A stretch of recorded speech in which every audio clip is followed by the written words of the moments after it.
नवसाहित्यात नवमानसशास्त्राची मदत घेतल्या जाऊ शकते. जुने कवी जागृत मनाच्या पातळीवर लेखन करू लागलेले आहेत. मात्र सुप्त मनाच्या तळात काय आहे हे दाखविण्याचा प्रयत्न नवकवीच करून जाणीव नेणिवेच्या पातळीवर नवकाव्याचा व्यापार सुरू झाला. जाणीव म्हणजे जे आपल्याला समजतं ते, आणि नेणीव म्हणजे मनाची सूक्ष्म अवस्था, म्हणजे अंतर्मनाचा वेध घेणे होय. आणि खोल पाण्यात बुडाचे जसे दिसत नाही तसे नेणिवेचे स्वरूप आहे, असं आपल्याला थोडक्यात या ठिकाणी सांगता येते. मात्र मानसशास्त्राच्या गळाने मनाच्या तळात काय आहे हे नवसाहित्याने शोधण्याचा प्रयत्न केला, आणि म्हणून मानसशास्त्राच्या अभ्यासाअभावी याचं आकलन होणे अवघड आहे. जागृत व सुप्त यांच्या संयोगातून नवा आशय नवकवींनी मांडण्याचा प्रयत्न केला. म्हणून जुने काव्य ज्ञाताच्या जाणीवेतून, तर नवकाव्य ज्ञात व अज्ञात यांच्या संयोगातून जन्माला आले. नवकाव्याच्या दुर्बोधतेचे हे कारण असावे. मात्र हा कवींचा दोष नाही, तर रसिकाच्या ठिकाणी असणाऱ्या मानसशास्त्राच्या अभ्यासाचा अभाव हे कारण आहे. जाणीव नेणिवेच्या पातळीवर लेखन करणे हे नवकवितेचे खास वैशिष्ट्य आहे. लेखन विषयक अनेक नियम नवकवींनी झुगारून दिलेले आहेत. रूढ किंवा पारंपरिक पद्धतीने नवकवींनी जे व्यक्त करायचे होते ते व्यक्त या ठिकाणी केलेले नाही आहे. म्हणून त्यांच्या लेखनाचे मार्ग नवे होते. त्यामुळे काव्यप्रांतात एकदम खळबळ निर्माण झाली, आणि नवकवींवर कितीही टीका झाली तरी त्यांनी अभिव्यक्तीचे नवतंत्र मात्र सोडलेले नाही. नवकवितेचा पारंपरिक परिचय असलेले काव्यरसिक नवकाव्याच्या नव्या व्यक्तीने चांगलेच बिचकले. नवप्रतिमांनी नवकाव्य एकदम वेगळे ठरले, आणि म्हणून ते नव ठरले. जाणीवेच्या आणि नेणिवेच्या पातळीवर काहीसा अमूर्त आशय जुन्या भाषेत व्यक्त होणे शक्य नव्हते. म्हणून नवकवींनी भाषेची मोडतोड केली व नवप्रतिमांचा आधार घेऊन मनाच्या तळाशी असलेल्या अमूर्त अर्थ मूर्त करण्याचा प्रयत्न केला. पूर्वीची अभिव्यक्ती साधने बाह्यांगाचा विचार करणारी होती. प्रतिमांचे तसे नाही. कवींच्या अंतर्मनातील आशयाचे चित्र प्रतिमाद्वारे हुबेहूब मनपटलावर उभे या ठिकाणी टाकले. म्हणूनच प्रतिमा म्हणजे कवितेतील अनुभवाचे चित्र असतात. चित्रांचा संबंध डोळ्यांनी दिसणाऱ्या वस्तूशी असतो. कलेत म्हणजे कवितेत नुसतेच दिसणे महत्त्वाचे नसते, तर त्याचा संबंध संवेदनाशी असतो. आणि म्हणून शब्दांच्या द्वारे संवेदनात्मक अनुभवांची जी चित्रे काढली जातात त्यास प्रतिमा असे म्हणतात. संपूर्ण अनुभवाचे किंवा अनुभवातील एखाद्या घटकाचे चित्र प्रतिमेमुळे उभे टाकत असते. जुन्या कवितेपेक्षा नवे अनुभव नवकवींना व्यक्त करायचे असल्याने त्यांनी नवप्रतिभांची निर्मिती केली. उदाहरणार्थ, रांगणारा फाल्गुन वारा, विचारांची जांभाई, अंधाराचे पुसट प्रबोधन, धवलधुक्यांच्या संतबटा, काळोखाचे गलबत, ठाकूरदाराला टांग मारणारी कांदेवाडी, कंबर मोडून तारात चाटीत जाणारी ट्रॅम, धुराचा फाटक भांग, आभाळाचा कर्मट सांधा, अभ्रांची अभ्रू, तोत्रा नळ इत्यादी प्रतिमा वाचकांना अगदी खडबडून जागे करतात. आणि त्यामुळे नवकवितेची खरी नविता अशा नव्या प्रतिमांमध्ये आपल्याला पाहायला मिळते. नवा आशय, नवा अनुभव यांचे चित्र व प्रतिमा या ठिकाणी या नवकवितेमध्ये उभ्या राहिलेल्या दिसून येतात. नवकवितेचे आणखी एक वैशिष्ट्य म्हणजे स्वातंत्र्य घेऊन छंदाचे बंध नव्या कवितेने झुगारून दिले.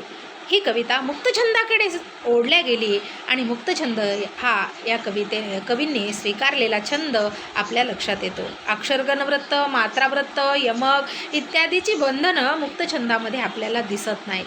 तालबद्धता अक्षर रचना म्हणजे छंद. मुक्तछंदाला नकार म्हणजे तालबद्ध रचनेला विरोध. तालावर बद्ध छंदात जी पोलादी चौकट बसविण्यात आलेली होती जुन्या कवींनी, याला नवकवींनी विरोध केलेला आहे. नवकविता ही विचार कविता आहे, आणि ती वैनिकाच्या म्हणजे भावकाव्याच्या किंवा विनाकाव्याच्या चालीत आपल्याला बसवता येणार नाही. गीतापेक्षा नवकाव्यास अंतसंगीत अधिक मानवते. नवछंद म्हणजेच मुक्तछंद, आणि हा नवकाव्याचा स्थायी भाव मानला जातो. कोणत्याही अडथळ्याशिवाय मनातल्या आशय व्यक्त करण्यासाठी नवकवी छंदाचे स्वातंत्र्य घेतात. नवकवितेत मूळ भावनेच्या मोकळ्या प्रगटीकरणास महत्त्व प्राप्त होते, आणि आणि त्यामुळे नवकवितेची गती लयीच्या ठराविक आवर्तनात बद्ध होऊ शकत नाही. म्हणून तिला मुक्तछंदाचा आश्रय या ठिकाणी घ्यावा लागतो. सामाजिक जाणीवा आणि वास्तव काव्यबद्ध करण्यासाठी मुक्तछंदच अधिक उपयुक्त असल्याने कवींनी तो स्वीकारलेला दिसून येतो. मुक्तछंद अनुभवाच्या गतीप्रमाणे निर्झरासारखा म्हणजे झऱ्यासारखा वाहतो. कवीच्या अनुभवाच्या आवाक्याप्रमाणे तो या ठिकाणी बदलत राहतो. म्हणजे लवचिकता हा मुक्तछंदाचा गुणधर्म असल्यामुळे नवकवींना तो जवळचा वाटतो. नवकाव्याच्या रचनाबंधात आपल्याला कमी अधिक प्रमाणात गेय्यता दिसून येते. कधी कधी ते गद्यसदृशसुद्धा कविता वाटून लागते. मुक्तछंद पाहिजे तसे रूप धारण करीत असल्याने नवकवींनी नवछंद स्वीकारला असावा असं आपल्याला सांगता येते. निर्भीक सत्यदर्शी दृष्टिकोन हा नवकाव्याचा महत्त्वाचा विशेष मानला जातो. त्याच्या भोवतीचे अमंगळ कुरूप बिभस्व इत्यादी अप्रिय बाबींना तो नाकमुरटीत नाही.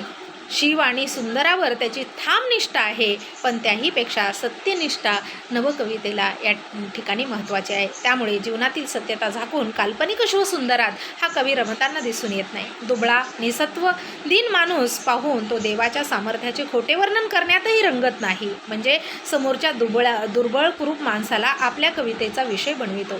स्वप्नरंजनाच्या बुरख्यातून वास्तवापासून ही कविता पळ काढत नाही. सामाजिक वास्तवाची ही कविता असल्यामुळे अत्यंत कठोर, स्पष्ट व तीव्र जाणीव नवकवितेमध्ये पाहायला मिळते. त्याला सौंदर्यापेक्षा सत्याची अधिक आवड आहे. सत्य दिसावे म्हणून तो बिभत्स्व, कुरूप, किसळवाणे उघडे या ठिकाणी करून दाखवतो. याचा अर्थ नवकवींची वृत्ती या ठिकाणी सत्यतेकडे झुकलेली दिसून येते. असे म्हटले तर तो खऱ्या अर्थाने अन्याय होणार नाही. घाण दाखविणे म्हणजे घाणेरडा नसतो. वास्तवाबद्दलची घृणा किंवा जीवनाची उबगही नसते, तर रोगाची व विकृतीची ती एक कड असते. असा नवकवींनी निर्भीक वास्तव दृष्टिकोनच या कवितेसाठी स्वीकारला. बदलत्या परिस्थितीची प्रतिक्रिया म्हणजे नवकाव्य होय असंही आपल्याला म्हणता येईल. कवी समकालीन जीवनाचा भाष्यकार असतो. जेव्हा आपण असं म्हणतो तेव्हा ज्या मर्ढेकरांना आपण नवकाव्याचे जनक म्हणतो त्याच मर्ढेकरांनी प्रथम नवकविता लिहिली आणि त्यांच्या कवितेची सुरुवात प्रेमकवितेने झालेली सांगता येते. शिशिरागम संग्रहातील त्यांची कविता प्रेमाचा आलाप आळविणारी व सौंदर्यपूजक दृष्टिकोनातून त्यांनी लिहिलेली आहे. दुसऱ्या महायुद्धाने मानवी भावनेचा कसा रीतीने मुडदा पाडला, आता कवितेत मुडद्यांची रास व गोळ्यांचे पराग खऱ्या अर्थाने दिसू लागले. मर्ढेकरांच्या कवितेतील पूर्वीच्या सौंदर्य पूजनाऐवजी भंजनच जास्त झाले आणि ही कविता विक्षिप्त विचित्र बनली. मराठी रसिक या अचानक धक्क्याने बुचकळून गेला आणि इथेच खऱ्या अर्थाने नवकवितेचा जन्म झाला असं आपल्याला ठामपणे सांगता येते.